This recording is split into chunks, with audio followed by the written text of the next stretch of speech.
I really couldn't relate to the people who say oh! చాలా హ్యాపీగా ఉంటున్నా, ఏమైనా నెగెటివ్ జరుగుతదేమో, ఏదైనా బాధొస్తదేమో అని.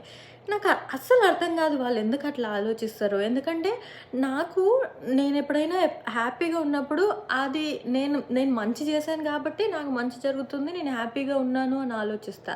అదే ఒకవేళ నేను సాడ్‌గా ఏదైనా నాకు అన్ని బాధలే ఉన్నాయనుకో, అప్పుడు నేను డైరెక్ట్ నార్మల్ బాధపడడమే గాదు, నేను దేవుడిని నిలదీస్తా గూడా. నాకెందుకు ఇలా జరుగుతుంది?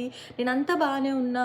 నేను చిన్నప్పటి నుంచి అంత మంచే జేయడానికి ట్రై చేశా. ఎవరిని మోసం జేయలేదు. ఎవరికీ హర్ట్ జేయడానికి ట్రై జేయలేదు. నాకెందుకు నెగెటివ్‌గా జరుగుతుంది అని డైరెక్ట్ నిలదీస్తా.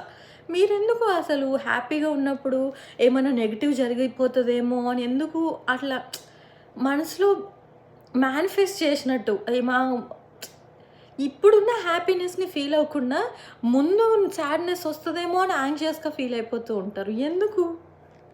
ఎందుకు?